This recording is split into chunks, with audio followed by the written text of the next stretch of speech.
അല്ല സന്ധ്യേ, നീ എന്താ അമ്മനെ വിളിക്കാത്തെ? ഞാൻ എന്തിനാ അമ്മനെ വിളിക്കുന്നത്? അമ്മ അഞ്ജുവിന്റെ അടുത്ത് പോയതല്ലേ.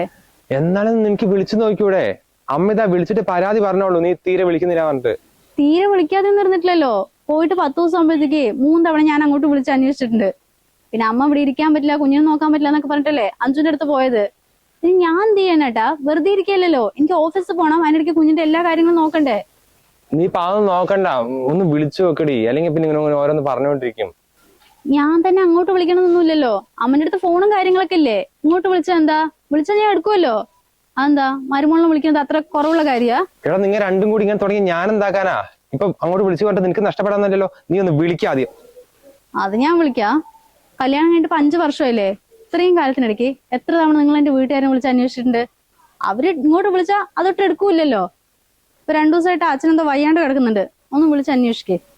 നിന്നോടൊന്നും നിന്നോട് പണ്ടേ പോയായിരുന്നു. സ്വന്തം അച്ഛനെയും അമ്മനെയും പെങ്ങളിനെയൊക്കെ വിളിച്ച് അന്വേഷിക്കണം. ഞാൻ എന്താ അനാഥ മഠത്തിൽ വന്നതാ? ആരും ഇല്ലാത്ത പോലെ. ഓ, സമയം ഇത് എത്രയായി? പെണ്ണ് എവിടെ പോയി കിടക്കുക? കുഞ്ഞൂസേ, മോനെ.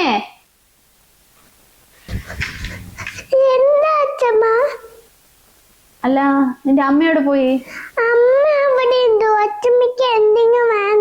സമയം എത്രയായി വേണ്ട? ഇത്രയും നേരം അച്ഛമ്മ ഭക്ഷണം കഴിച്ചിട്ടില്ല. അതിനു മുമ്പ് ഇത് മരുന്നും കഴിക്കാണ്ട്. നിന്റെ അമ്മ എവിടെ പോയി കിടക്ക? വിളിക്കാ അവളിനെ. അമ്മ അവിടെ ചോറായിക്കൊണ്ടിരിക്കേ? പാർക്ക. അല്ല, അച്ഛൻ പോയില്ലേ? അച്ഛൻ ഡ്രസ് മാറ്റിക്കൊണ്ടിരിക്കാനോ? ഇപ്പൊ പോവും. നീ അവളുടെ അടുത്ത് പോയിട്ടേ അച്ഛമ്മയ്ക്ക് വേണ്ട ഭക്ഷണം എടുത്തു തരാൻ പറ. പിന്നെ കഞ്ഞി വേണ്ട, ദോശ ഇഡ്ഡലി ഉണ്ടെങ്കിൽ കൊണ്ടുവരാൻ പറ. ശരി അച്ഛമ്മ. ഇവിടെ ഒരുത്തി കിടക്കുന്നുണ്ട്, ഭക്ഷണവും വെള്ളവും വേണമെന്നൊരു ചോദ്യം ഉത്തരവും ഇല്ല. അവനവന്റെ കാര്യങ്ങളൊക്കെ കറക്റ്റ് സമയത്ത് നടക്കുന്നുണ്ട്. ഓ,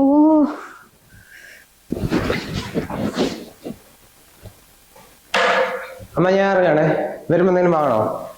ഓ, ഒന്നും വേണ്ട. നീയേ ഇപ്പൊ കഴിക്കാൻ എന്തെങ്കിലും എടുത്തേരാൻ നിന്റെ ഭാര്യന്റെ അടുത്തൊന്ന് പറ. കുറെ സമയത്ത് മനുഷ്യൻ വിശന്നിരിക്കുന്നത്. എനിക്ക് പറ്റുകയാണെങ്കിലേ ഞാൻ പോയി ചെയ്തിട്ടുണ്ടാകും. ഇപ്പൊ അതിനും കഴിയില്ലല്ലോ. സമയം 8:45 ഇതുവരെയായിട്ട് കഴിക്കാൻ തന്നില്ലേ? ഓ, ആരെടുത്തു തരാൻ? കൊറേ സമയമുണ്ട് ഞാൻ നോക്കിയിരിക്കണ്. രാവിലത്തെ മരുന്നും കഴിക്കാണ്ട്. സന്ധ്യ, നീ എന്താക്ക അവിടെ? എങ്ങോട്ട് വാ. അതെ, ഞാൻ എല്ലാം ആക്കി വെച്ചിട്ടുണ്ട് കേട്ടോ. എനിക്ക് പോവാൻ സമയമായി. അല്ല, നീ ഇത് എങ്ങോട്ട് പോവാൻ നിക്ക? എന്താ അങ്ങനെ ചോദിച്ചേ? ഞാൻ ഓഫീസിൽ പോവാൻ നിക്ക. ഓഫീസിലേക്കാ? അതെങ്ങനെ ശരിയാവില്ല? എടി, അമ്മ കിടക്കുന്ന കണ്ടില്ലേ? അമ്മന്റെ കാര്യം ഇപ്പൊ ഞാനും നോക്ക. ഞാൻ നിന്നോട് ഇന്നലെയെ പറഞ്ഞല്ലേ കുറച്ച് ദിവസം ലീവ് എടുക്കേ. ഇന്നലെ തന്നെ പറ്റില്ലാന്ന് ഞാൻ പറഞ്ഞല്ലേ. പിന്നെ ഇപ്പൊ ഇങ്ങനത്തെ ഒരു ചോദ്യത്തിന്റെ ആവശ്യമുണ്ടാ? അത് നീ തമാശ പറയാന്നല്ലേ ഞാൻ വിചാരിച്ചേ. കളിക്കാൻ നിക്കല്ലേ. നീ കൂടി പോയ പിന്നെ അമ്മ എന്താക്കും? അല്ല, അമ്മന്റെ കാര്യം വിട്. ഈ കുഞ്ഞോ? അമ്മ ഇവിടെ ഒറ്റയ്ക്കാവണ്ടാ വേണ്ട. കുഞ്ഞൂസിനെ ഇന്നലെ രാത്രി എന്നെ വീട്ടിൽ നിന്ന് വിളിച്ച് ഇവിടെ കൊണ്ടാക്കിയത്. പിന്നെ അവന്റെ കാര്യം ഒന്നും ആരും നോക്കേണ്ട കാര്യമില്ല. എല്ലാം ഉണ്ടാക്കി വെച്ചിട്ടില്ലേ, അവൻ സമയത്തിനടുത്ത് കഴിച്ചോളും. എടി, അതൊന്നും ശരിയാവില്ല. അമ്മയ്ക്കൊന്നും ഒറ്റയ്ക്ക് ചെയ്യാൻ പറ്റില്ല. നീ ലീവാക്ക്. എനിക്ക് പറ്റില്ല. ഈ ആഴ്ച മുഴുവനെ ഓഡിറ്റിങ്ങിന് തിരക്കാ. വേണമെങ്കിൽ ഏട്ടൻ ലീവ് എടുത്തോ. പിന്നെ അവനാണല്ലോ ലീവ് എടുത്തിട്ട് അമ്മനെ നോക്കാതിരിക്കുന്നത്. എന്താടാ എന്റെ ഭാര്യ എന്തൊക്കെയാ പറയണത്? എന്ത് ഓഡിറ്റിംഗ് ആയാലും വിളിച്ചു പറയാൻ ലീവ് കിട്ടില്ലേ? അല്ല, അപ്പൊ നിനക്ക് എന്തെങ്കിലും പറ്റിയതാണെങ്കിലോ? പറ്റിയില്ലല്ലോ. പറ്റുന്ന സമയത്തേ ഞാൻ ലീവ് എടുത്തോളാം. എന്തായാലും അമ്മ നോക്കാൻ എനിക്ക് കഴിയില്ല. കേട്ടില്ലടാ, എന്നെ നോക്കാൻ വയ്യാണ്ട് തന്നെയാ, അല്ലാണ്ട് അവൾക്ക് ലീവ് കിട്ടാണ്ടല്ല. ഇപ്പൊ മനസ്സിലായില്ലേ നിന്റെ ഭാര്യന്റെ തനിക്കോണം? എന്താടി, നിന്റെ അമ്മയാണെങ്കിൽ നീ ഇങ്ങനെ പറയോ? അമ്മായിമ്മയായിട്ടല്ലോ, സ്വന്തം അമ്മയായിട്ടല്ലേ ഞാൻ നോക്കിയത്. കഴിഞ്ഞ നമ്മൾ സ്റ്റെയർന്ന് വീണിട്ടേ 1 മാസത്തോളാ കാലിൽ നടക്കാൻ പറ്റാണ്ട് കിടന്നത്. എന്നിട്ട് ആ സമയത്തൊക്കെ ഞാനായിട്ടാ ലീവ് എടുത്ത് നോക്കിയത്. എന്നിട്ടൊന്ന് എണീറ്റ് നടക്കാനായപ്പോ മരുന്ന് സമയത്തിന് തന്നില്ല, ഭക്ഷണം തന്നില്ല, ഡ്രസ്സ് അലക്കി തന്നില്ല. മറ്റേ 100 കുറ്റങ്ങളാ ഈ അമ്മ എന്നെ കുറിച്ച് നാട് മുഴുവൻ പറഞ്ഞു നടന്നത്. ഇത്രയും നന്ദിയില്ലാത്തവനെ ഞാൻ വീണ്ടും വീണ്ടും ലീവ് എടുത്ത് നോക്കണ? പിന്നെ തരാത്തതിന് തന്നു വേണ്ടിട്ട് പാടി നടക്കാൻ പറ്റുമോ? 1 മാസം എന്നെ നോക്കാന്നുള്ള പേരിൽ ലീവ് എടുത്തിട്ടേ അവളുടെ തടി നന്നാക്കി, അത്ര തന്നെ. കണ്ടോ, ഇതാണ് നിങ്ങളുടെ അമ്മന്റെ സ്വഭാവം. കുഞ്ഞൂസിന് വെക്കേഷനാണ്, അവനെ നോക്കിയിട്ട് ഇവിടെ മിണ്ടാതിരുന്നൂടെ എന്ന് പലതവണ പറഞ്ഞതല്ലേ. അപ്പൊ അതൊന്നും കേൾക്കാണ്ട് നേരെ അഞ്ജുവിന്റെ അടുത്ത് പോയതാ. അപ്പൊ എന്താ, മകനും മരുമോളും പേരക്കുട്ടിയൊന്നും വേണ്ടേ?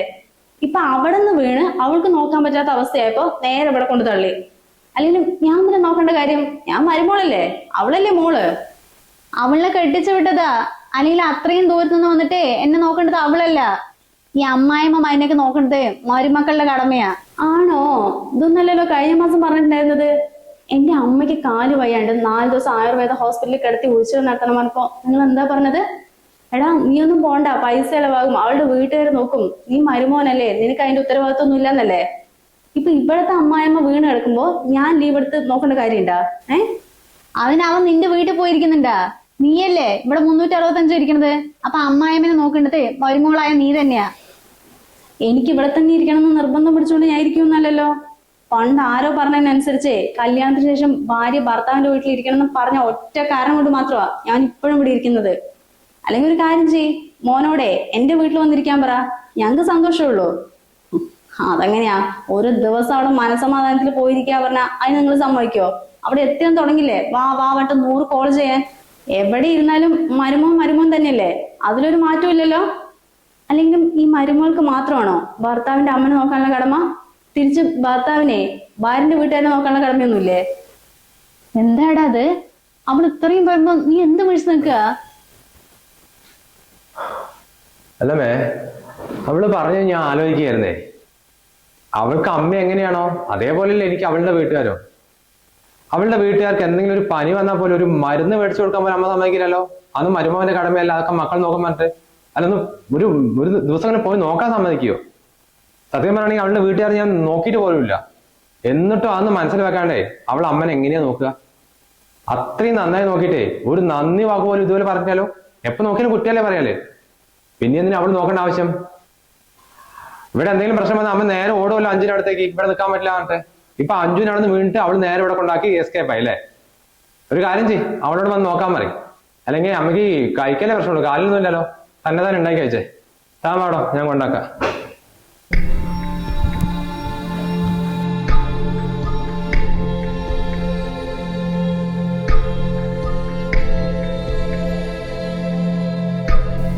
എന്തൊക്കെയാ പറഞ്ഞിട്ട് പോണത്?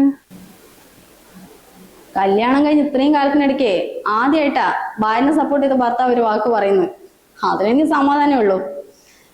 പിന്നെ ഞാൻ വാട്സപ്പിലേ ഒരു സ്റ്റാറ്റസ് ഇട്ടിട്ടുണ്ട്, സമയം കിട്ടുമ്പോ അതൊന്ന് എടുത്ത് നോക്കിട്ടോ.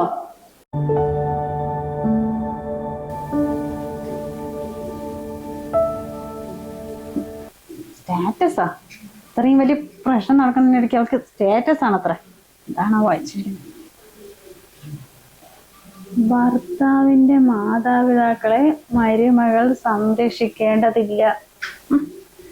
ഭർത്താവിന്റെ മാതാപിതാക്കളെ നോക്കുക എന്നത് ഒരു ധാർമ്മിക കടമയായിരിക്കാം, എന്നാൽ നിയമപരമായ പിൻബലം അതിനില്ലെന്നും അലഹബാദ് ഹൈക്കോടതി. അത് അലഹബാദിലല്ലേ, കേരളത്തിൽ എന്താണ് കുഴപ്പം?